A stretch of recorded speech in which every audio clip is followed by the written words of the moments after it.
Good morning students, আমার চ্যানেলে তোমাদের সবাইকে স্বাগত। আজকে তোমাদের সাথে আলোচনা করব জেনারেল অ্যাওয়ারনেস অ্যান্ড জেনারেল নলেজের 29তম পর্ব নিয়ে।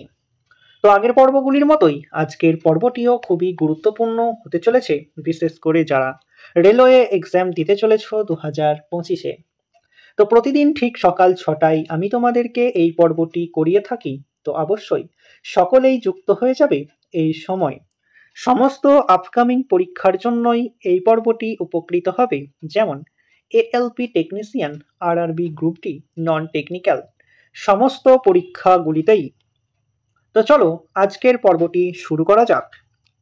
তোমাদের প্রথম প্রশ্ন হলো, নিম্নলিখিত রাজ্যগুলির মধ্যে কোনটিতে নমচিক নামকুপ কয়লাক্ষেত্রগুলি অবস্থিত? 5টি স্টার দিয়ে রেখো। এএলপি টেকনিশিয়ান 2023-এ প্রশ্নটি এসেছিল, নিম্নলিখিত রাজ্যগুলির মধ্যে কোনটিতে নমচিক নামকুপ কয়লাক্ষেত্রগুলি অবস্থিত? সঠিক উত্তর অপশন সি, অরুণাচল প্রদেশে। ভারতীয় গন্ডারদের জন্য সংরক্ষিত অভয়ারণ্য কোনটি? 5টি স্টারের জায়গায় 10টি স্টার দিয়ে রেখো। ভারতীয় গন্ডারদের জন্য সংরক্ষিত অভয়ারণ্য কোনটি? সঠিক উত্তর অপশন এ, জলদাপাড়া অভয়ারণ্য ভারতীয় গন্ডারদের জন্য সংরক্ষিত একটি অভয়ারণ্য। কাদম্বরী গ্রন্থটির রচয়িতা কে? খুবই ইম্পর্টেন্ট একটি প্রশ্ন, প্রিভিয়াস ইয়ারে বহুবার প্রশ্নটি এসেছে, তো তোমাদের জন্য খুবই গুরুত্বপূর্ণ। কাদম্বরী গ্রন্থটির রচয়িতা কে? সঠিক উত্তর অপশন সি, বাণভট্ট। ঋগ্বেদের কোন অংশ পরবর্তী বৈদিক যুগে রচিত বলে মনে করা হয়? আরআরবি এনটিপিসি 2017-তে প্রশ্নটি এসেছিল, ঋগ্বেদের কোন অংশ পরবর্তী বৈদিক যুগে রচিত বলে মনে করা হয়? সঠিক উত্তর অপশন ডি, দশম মণ্ডল। পায়রার পৌষ্টিকতন্ত্রে কোন অঙ্গ অনুপস্থিত? পায়রার পৌষ্টিকতন্ত্রে কোন অঙ্গ অনুপস্থিত? সঠিক উত্তর অপশন ডি, পাকস্থলী।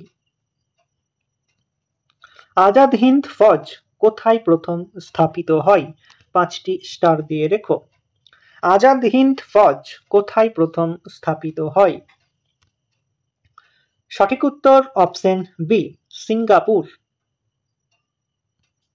ভারতবর্ষে কোন আইনের মাধ্যমে বিশ্ববিদ্যালয় প্রতিষ্ঠিত হয়েছিল?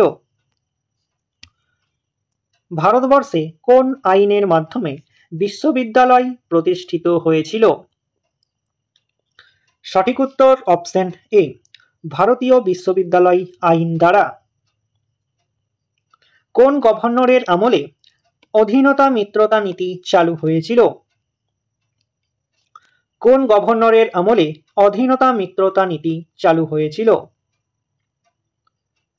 সঠিক উত্তর অপশন সি, লর্ড ওয়াভেল। কোন গভর্নর জেনারেলের শাসনকালে ইংরেজিকে ভারতের রাষ্ট্রভাষা বলেছিলেন? কোন গভর্নর জেনারেলের শাসনকালে ইংরেজিকে ভারতের রাষ্ট্রভাষা বলেছিলেন? সঠিক উত্তর অপশন এ, William Bentinck. Lieutenant general William Henry Cavendish Bentinck Lord William Bentinck হিসাবে অধিক পরিচিত একজন ব্রিটিশ সমসাময়িক কর্মকর্তা ও প্রশাসক। তিনি 1828 থেকে 1835 সাল পর্যন্ত ভারতের গভর্নর জেনারেল ছিলেন। ই কমার্স ই লার্নিং শব্দে ই অক্ষরটি কোন শব্দকে বোঝায়? খুবই কনসেপচুয়াল একটি প্রশ্ন। ই কমার্স ই লার্নিং শব্দে ই অক্ষরটি কোন শব্দকে বোঝায়? সঠিক উত্তর অপশন এ, ইলেকট্রনিক। কনসিলটেটেড ফান্ড সম্পর্কিত ভারতীয় সংবিধানের ধারাটি হল? কনসিটেটেড ফান্ড সম্পর্কিত ভারতীয় সংবিধানের ধারাটা হল? সঠিক উত্তর অপশন এ, 266 ধারা। বিখ্যাত কবিতা সরফরোশি কি তামান্না কে লিখেছিলেন? বিখ্যাত কবিতা সরফরোশি কি তামান্না কে লিখেছিলেন? সঠিক উত্তর অপশন বি, বিসমিল আজিমাবাদী লিখেছিলেন। 1921 খ্রিস্টাব্দে কবিতাটি লেখা হয়েছিল পাটনাতে। শ্বসনে উৎপন্ন গ্যাস কোনটি? শ্বসনে উৎপন্ন গ্যাস কোনটি? সঠিক উত্তর option A, carbon dioxide. দিমিকাস কার রাজত্বে ভারতে এসেছিলেন? দিমিকাস কার রাজ্যসভায় ভারতে এসেছিলেন? সঠিক উত্তর অপশন এ, বিন্দুসার। কোন ভারতীয় জাতীয়তাবাদী আন্দোলন আগস্ট আন্দোলন নামে পরিচিত? কোন ভারতীয় জাতীয়তাবাদী আন্দোলন আগস্ট আন্দোলন নামে পরিচিত? সঠিক উত্তর অপশন ডি, ভারত ছাড়ো আন্দোলন। এটি হয়েছিল 1948 সালের 8ই আগস্ট বোম্বে গোয়ালিয়র ট্যাঙ্ক ময়দানে মহাত্মা গান্ধী দ্বারা শুরু হয়েছিল এই আন্দোলন।